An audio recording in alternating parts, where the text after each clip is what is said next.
Parenting can sometimes feel like a strenuous task. How are you handling yours?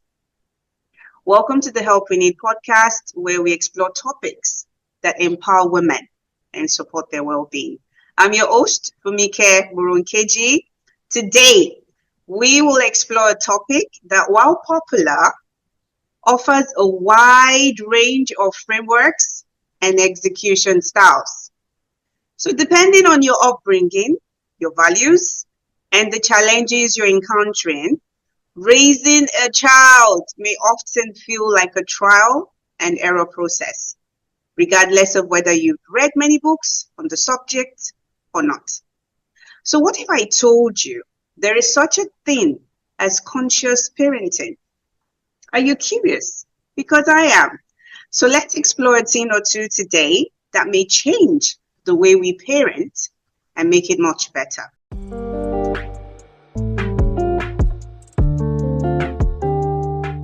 I have with me a very special guest, and our special guest speaker for today is Sukaina Temer. Sukaina is a certified parenting coach who has coached more than 100 parents, focusing on evidence-based strategies and empathetic support. She launched a coaching practice in 2021 and has amassed more than 8,500 followers on Instagram. She also has over 280 members that she caters to within our Muslim community.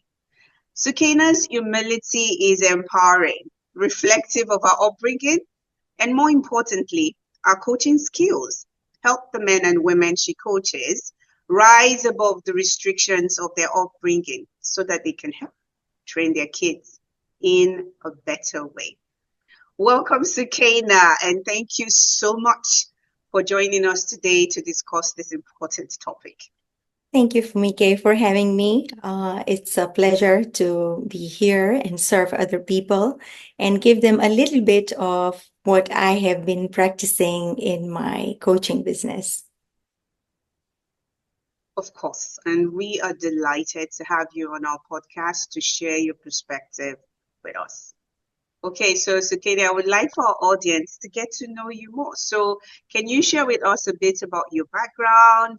What led you to become a certified conscious parenting coach? So I'm an East African Indian. I was born in Tanzania. I was brought up there. But while I was growing up, I had very strict and punitive parents. And I think they were too rigid and there were too many rules. And when I grew up, I thought, I'm going to parent very differently. I'm not going to be very strict. But to my surprise, when my kids came, I was exactly parenting the way my parents were parenting. I was very strict, very punitive, very criticizing, micromanaging. I was parenting from fear for the most part. And I could not see the child in front of me because I was busy fixing the behavior that I was seeing. And hence, that led me to reflect. Every time I lost my temper, I would sit down in solitude and reflect and think, why did I do this? I didn't want to lose it. It was a small thing. How come I am having big reactions? What's wrong with me? And that led me to reflect. Why am I doing this? What's wrong with me? And that's the reason I decided to do conscious parenting. Wow. I think most of the time we do what you do. So it's interesting to see how we mirror the experiences of our parents in the way we parent ourselves. Even though we tell ourselves that, we want to do it differently, but in a sense, it seems that unconsciously we kind of do it in the same way we were taught or we've known. So that's very interesting. So I probably would say that in a nutshell, your experience is what has led you to conscious parenting. And from your standpoint or viewpoint, I see that you're looking at it more from a stewardship perspective as opposed to parenting from, an authoritarian perspective. And I think that's absolutely amazing. So thank you so much for sharing that insight in terms of your background and how that has led you to conscious parenting. So interestingly, many people these days, they have a thing or two to share about parenting. Everybody seems to be talking about this is how you should do it, that is how you should do it. And sometimes the information can be so overwhelming because the information out there is it's a lot. So for the benefit of our listeners, their understanding, can you explain to us what does conscious parenting, what does it mean? What is it all about?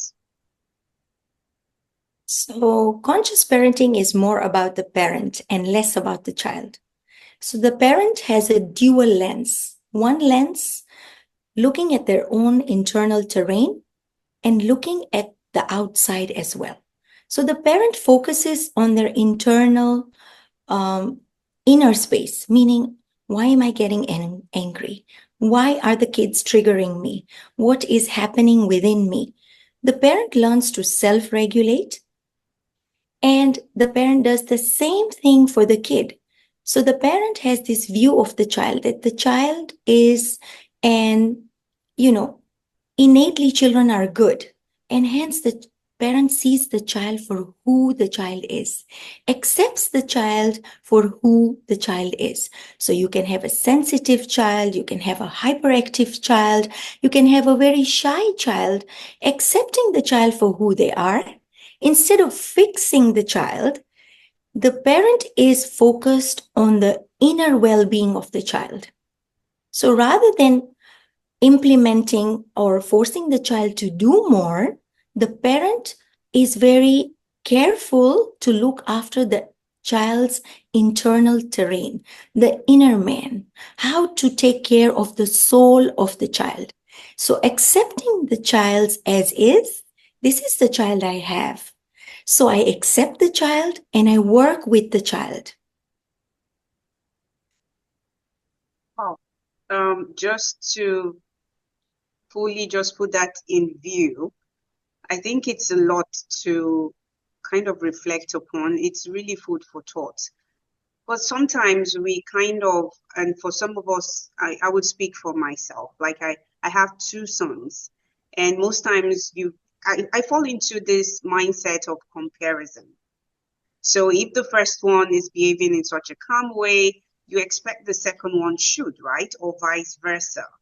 But you coming up now to say you need to study your child. Your child is unique. Your child is different. And if you have more than one child, no two children are the same. And just being able to understand your child and approach your child from their perspective. You talk about understanding their inner man, understanding their inner soul, understanding their uniqueness and what they're bringing to the table, and being able to relate with them from that perspective. I think in a sense, it's very key to even having the child be able to relate better with you. So that's a good perspective. And I'm just curious because most times we talk about conscious parenting, and my understanding is there's something that this has to do with the brain, right? And I'm trying to understand maybe from a neurological perspective or from research perspective, if you could share some insights and how that connects with the overall picture in terms of conscious parenting. Yes, sure. So when parents come to me and they say, I get triggered by my kid, the unruliness, the rudeness, the disrespect, I can't take it. Why can't my child just get it? That, why don't you listen? I've already explained you once. What the parents are missing is between the ages of 0 to 7, the brain is still under development. Our children are born with an immature brain. So the prefrontal cortex, I'm going to use a hand model to show this is the brain. This is the prefrontal cortex. This is the thinking part of the brain. And this is under construction when our children are born. And this is the emotional brain, which is the amygdala. And this is where we get our emotions from. So when the child is angry or they have lost their temper, they have flipped the lid. Now logic will not be something the child gets. So when the parent is saying, why is my child not able to get me? When they are in a tantrum, the parent does not get it, that the child has flipped the lid. The learning centers are off. They are having a meltdown. What does the parent need to do at that time? The parent needs to hold space for their child, being there for the child, wiping their tears, asking them, how can I help you? Do you need a hug? Do you want water? Do you want to sit down and finish crying while I wait for you?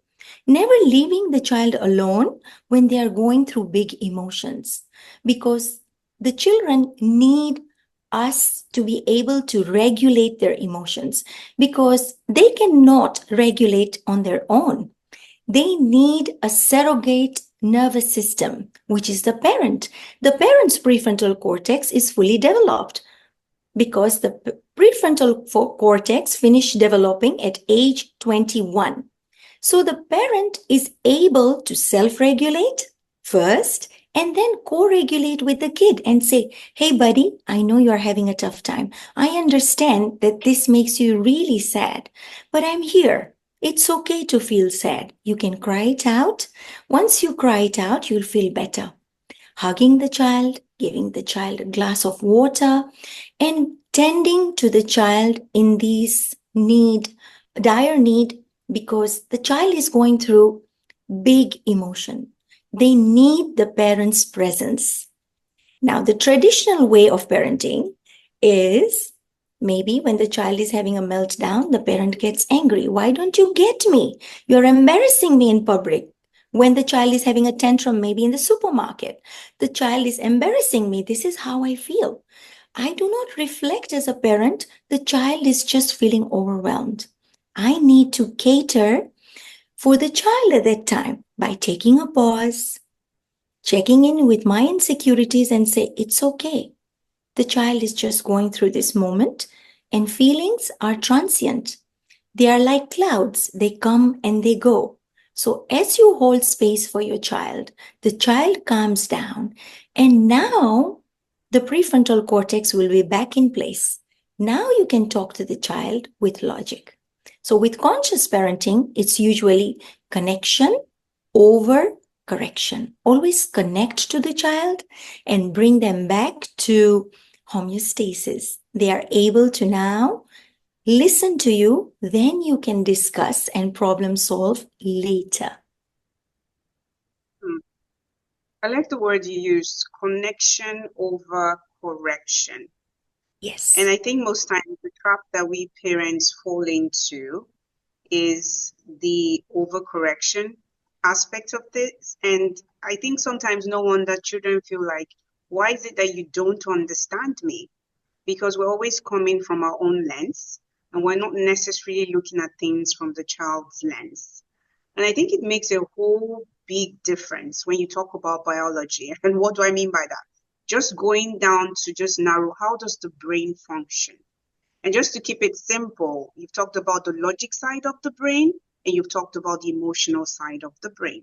And you've also spoken to the aspect that we parents dread, and that's when a child throws a tantrum in public.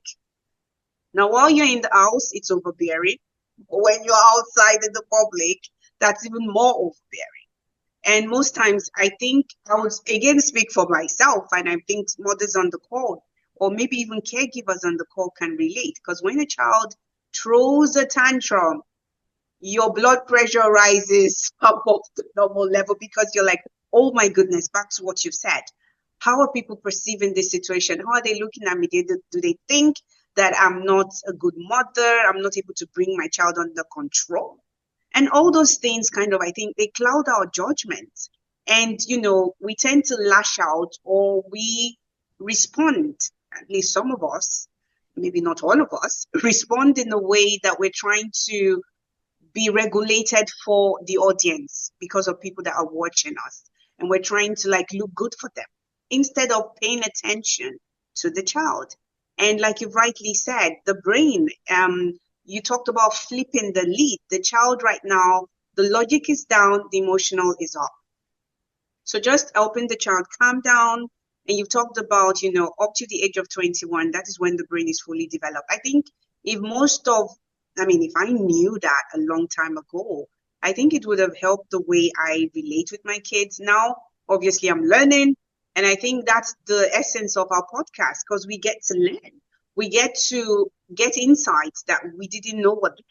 So now that we know, and thank you so much for sharing the way the brain works, when the logic side is up, the emotional side sometimes might not be, might not be in connection with that, especially when there's a situation and there's a tantrum. So we need to first of all calm the child down, and then when everything is, okay, we can then speak to the child and the child will listen. But in that moment, obviously the child will not listen. So that's amazing and that's good insight. So thank you so much for sharing that. So now that brings me to, you talked about our parenting styles, right? So that brings me to this question, like, how does conscious parenting differ from other parenting styles? Because there are so much styles out there. But could you just maybe walk us into more details or provide some perspective so we get to understand what's really the difference between other parenting styles and conscious parenting style that you're speaking to? Yeah, sure. So we have four different parenting styles. Like, we have the neglectful parenting where the parent is very busy and the child is just being brought up by maids or, just being taken care by the grandparents. The second kind of parenting is the parenting which is like lazy fairy parenting. So the parent doesn't know how to say no. They say yes to everything. And children need boundaries. So those children don't feel safe with the parent because it's important to say no to our children for certain things. We can't just say yes to everything because saying yes to everything, we will have grandiose and entitled kids. And this is a real issue right now in the world. We have children who are grandiose and entitled because the parents have just given everything that the child asks for. So they have this narcissistic or selfish outlook of life whereby they just care about what they want and they want it now because it's instant gratification that happens with lazy fairy parenting. The parent doesn't want to deal with the child's emotions or what's happening in their life. They are so busy in their own world, they'll just say yes to everything. Give them the gadget, give them the TV, give them the iPhone or iPad, whatever it is, so the child does not bother the parent. And that creates toxic behavior in the child. The child connects to the phone, the child is always online. The parent is not worried because they are preoccupied with whatever they are doing. So lazy fairy parenting can be dangerous because it creates a selfish child who does not have empathy for others or cannot have patience because of the instant gratification the parent is showing in this parenting style. Then we have the authoritarian parenting style. That's the parenting style you and I were brought up with. It's my way or the highway. If you listen to the parent, you are good. But if you don't listen to the parent or you question the authority, what happens next is there comes the slap. Or you are being punished, or you are being criticized, or you are being told off, and you are forced to follow what the parent is saying. So that's the authoritarian parenting style. Then we come to authoritative parenting style, and that's the conscious parenting style, where the parent is more like a coach. It's not very friendly, but a parent is like a coach. So they look after their kid, they say no and create boundaries. There are consequences in this parenting style because what is the gist of conscious parenting actually is the 4 C's. What are the 4 C's standing for? Communication, calmness, connection, and consequences. There are also the 5 S's that we have in conscious parenting, meaning the child feels seen for who they are. So the parent takes interest in the child's internal life and what's happening in their, in their life. So the child is seen, the parent is interested, the child is soothed by the parent. So if the child is dysregulated, disappointed, angry, the parent is there to listen to the child's feelings and to validate those emotions. So the child feels seen, soothed, and the child feels safe. Because when the parent says, no, you know what, you have had enough cookies, no more, So there is a boundary there. The parent puts the boundary, the child understands, okay, enough is enough. I have pushed my parent to the limit. Or no cookie before dinner. If the parent says, the child understands, okay, if I finish my dinner, then I can have a cookie. So there is a feeling of safety in this parenting style. And the last one is secure. We all want our children to be securely attached with us. And how can security come? When you are seeing the child, you are validating their emotions, you are saying no to those things which are either not safe for your children or they are not good for your children. You are creating limits, and the child understands that my parent loves me because my parent protects me, takes care of my safety. My parent is reliable. So when I am in a bad mood, I come home, I can actually vent to my parent. I can tell my parent that this went wrong. I got an F in my math test, and my parent is not going to overreact. They are going to lean in, support me, listen to my feelings, and help me through this particular difficult moment that I'm going through. Wow, that's a lot that you've shared. But the things that I'm picking quickly from what you've said, I mean, you've laid out very clearly the types of parenting styles. And, it's just a quick summary. You talked about neglectful. I mean, it goes without saying you understand what that means, right? The child is left to their own devices to figure it all out. You've talked about the laissez-faire, right? They are just open, the parents are open to whatever the child wants. And that obviously brings up an atmosphere or behavior of, an entitlement mindset. While the child feels like, I've always had what I wanted.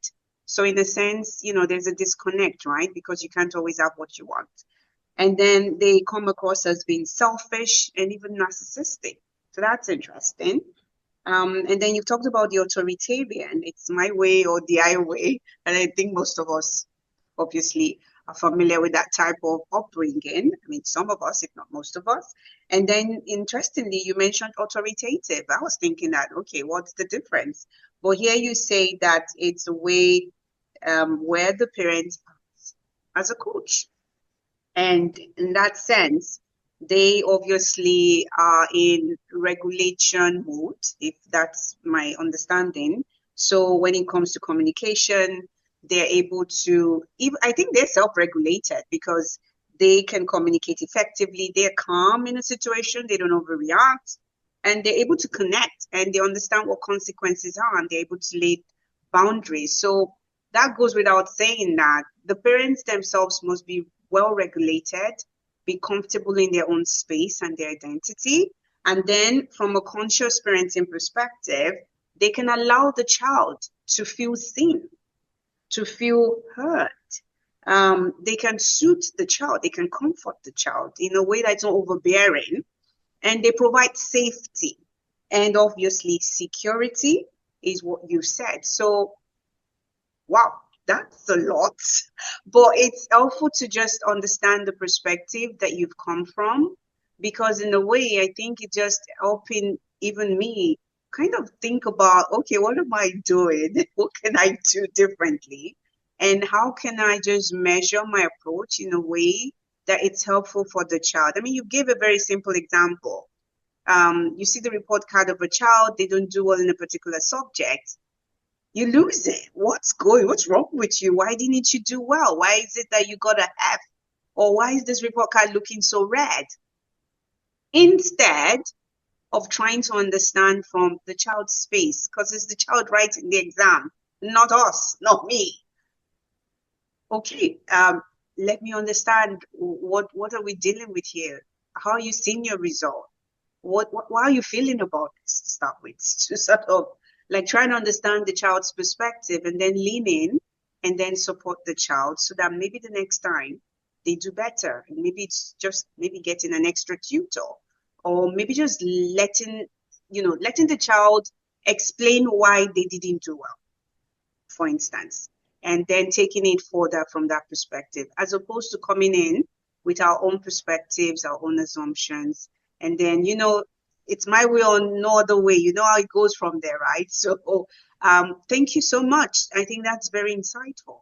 So obviously, when we talk about conscious parenting, we're talking from the authoritative style of parenting, if I'm not mistaken. So that's where that's coming from. So that's very interesting. Okay. So I'm just going to jump quickly to my next question, because I think there needs to be maybe some balancing, if you would allow me to use that word. And I'm trying to understand, how can parents, especially parents listening in on the call or would be parents, how do they apply the conscious parenting style to their own parenting style, right? Right. All right. So the thing is, we used an example of the report card. When the child fails, immediately we feel, how did this happen? Because we identify with the kid. We feel the F on that report card shows that we have failed as parents. We have this idea thinking that my child belongs to me. And if they get an F, my kid gets an F, I get an F in parenting. I have failed my child. Somehow I have failed in parenting. I have failed my child. How can my kid get an F? So we identify with the results. And we have this idea in our head that our children belong to us. We forget that our children don't belong to us. They just come through us. They have been given to us by God. So we have to look after them. And they're here for a temporary measure of time. By the time our children hit age 18 or 20, they're off to college. So you only have 18 to 20 years to create connection with your children, safety, and a relationship whereby they learn to trust you. But if you don't trust them, how can we build trust with our children if we are so reactive? And hence, I would invite the parents to understand, treat your children with a lot of respect. Look at the perspective of the soul. How am I damaging my child by creating such a big reaction? Is it about me or is it about my kid? The F that my kid got is a result they got in math, let's say. Why am I feeling insecure? Why am I projecting on my child? So conscious parenting requires for us to see within. I feel insecure. I feel like a failure. I am not a good parent, but all this is really not true. It's coming from our own childhood. We forget that we carry a lot of emotional baggage ourselves. That is from our childhood that has not been resolved. So I would invite the parents to either be in counseling or in coaching or with a therapist, be in therapy so you can see your internal triggers. So you are aware of your insecurities, your fear, your pain, so you don't project on the child. And if you ever do project, blame and shame the child, that's when you need to sit down and reflect. What is it that is triggering me? What is it that I'm having this big reaction? Sit down with yourself and ask yourself, why did I react in such a big way for just my kid failing a math test? While I know failure is part of life, my child needs support. I can't scare my child by getting so angry because that will just create a disconnection. That's so true. And I think the principles you've called out are really very helpful. And just maybe for the benefit of our listeners, I would, try and just summarize again. And you talked a lot about our ability to self-reflect, right? And be able to, from our own lens, how am I behaving? How am I reacting? and being able to kind of examine ourselves. I think for starters, maybe these are things that we need to do more often, compared to what we're doing now, to be able to reflect on how we're behaving. And then, from that perspective, up the game, do differently, do better. And I think mindfulness comes into this, right? Just being present, being aware of how we're interacting with our children. And more importantly, maybe another point to also call out would be that you've explained to us would be being able to regulate our emotions. And as parents, learning to, manage our own emotions and model that emotion or that behavior for our children to view and see us as, a model in itself. And I think it's so very interesting because this is the fourth point I'm trying to pick up from what you've said in terms of how we're applying the conscious parenting. Is, to be honest, our children are our teachers in most parts, because I think more often than not, I mean, I see a lot of myself in my child sometimes, but then just they help us see that they are also individuals in their own right. You talked about they don't belong to us, they come through us. They are individuals, they are independent beings. And sometimes the way they respond, the way they react, I think in a way teaches us to parent better, and no child is the same. We've talked about that. And no situation would ever be the same. There will be things popping up in our lives and even in their lives as individuals, and that they have a right to respond or react to. So in a way, I think that our children, and it's based on what you've explained, they are a mirror that we ourselves look at ourselves, and they teach us to be better parents, because then as we lean in, as we get to understand them better, I think our understanding of them evolves. And I think their understanding of us evolves as well. So thank you so much, Sigena, for just providing perspective. And I think maybe one more point to kind of call out, and I'm open for you to speak to this, is I think a lot of us, our ego is hurt in this process, because back to the example of the math lesson, right? I think it's more about our ego, like, what will people think my child got a have? Like, seriously? No. So that part of the ego, that's a part that maybe when we self-regulate and calm down, maybe that's a part that we could also work on for the future. So thank you so much, Sikena, for just helping us understand those perspectives and just the need for us to be intentional in how we show up in front of our kids and how we help them be a better version of themselves. And I think that's a very good, way to help us infuse the conscious parenting style into our parenting style every single day of our lives. So thank you so much for those insights. So what additional thoughts or words, or maybe just piece of advice, would you like to share with our parents on the podcast today, or would be parents that are listening in today? What would you say to them? All right. One simple thing that we have to do is always understand that be mindful as parents. So look at your own behavior, give yourself space, learn self-regulation, learn to meditate, start journaling. If you have not given birth yet, you're about to be parent, check with yourselves, what triggers me? What makes me mad? Introspection is a very important exercise. See, we are all sovereign beings and we are here to seek growth because that's God's design. We are seeking perfection and we are reflecting God's name because we all are spiritual beings. We all have a soul. So reflecting God's names look like being kind, being compassionate, being the good listener, making sure that relationship is maintained with yourself first, right? Listen to yourself, your heart, your gut feelings. Understand who you are first.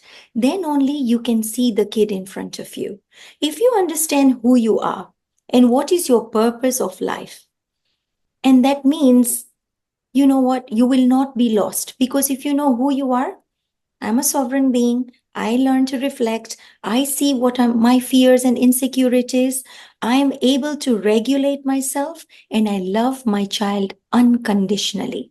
And hence, I understand I cannot control, because control is a byproduct of fear.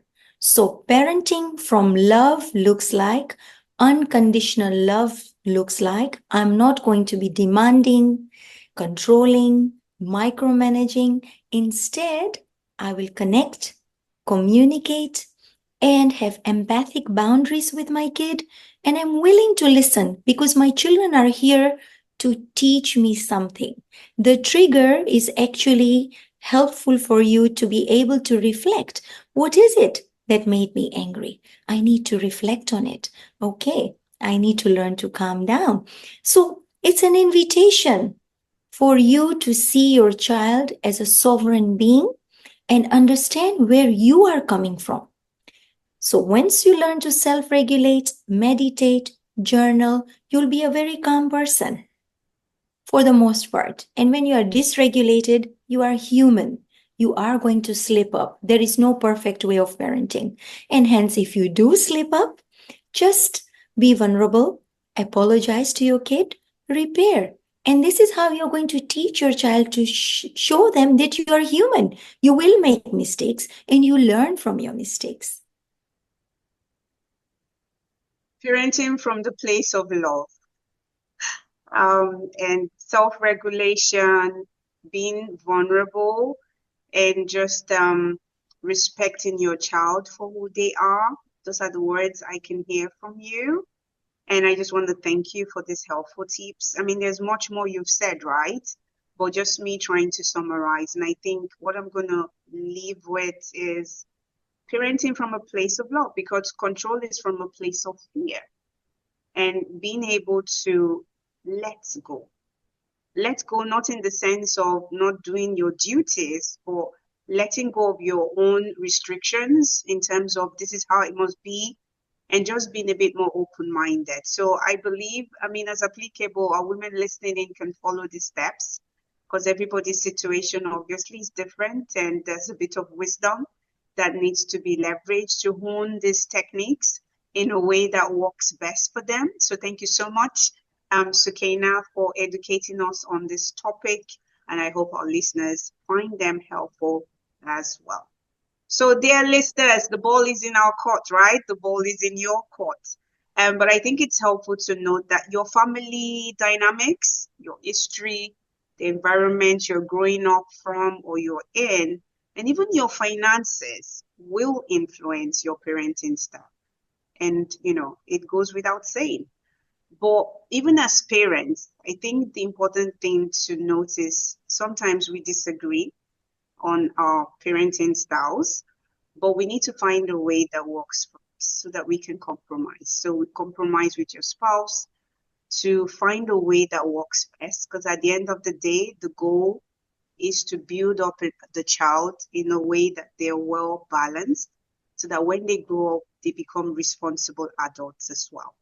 So if we're self-aware, and if you're self-aware and you wish to explore how your behaviors affect your parenting style, I think conscious parenting, often referred to as mindful parenting, would be an ideal approach for you. So consider engaging the help of a conscious parenting coach, like Sukaina, to effectively, obviously, implement the strategies discussed in our podcast for today, so you can raise emotionally intelligent children for the challenges of our 21st century time. So thank you for listening in to the Help We Need podcast. Stay tuned in for more episodes on living your best lives. And until next time, stay empowered and remember to empower her.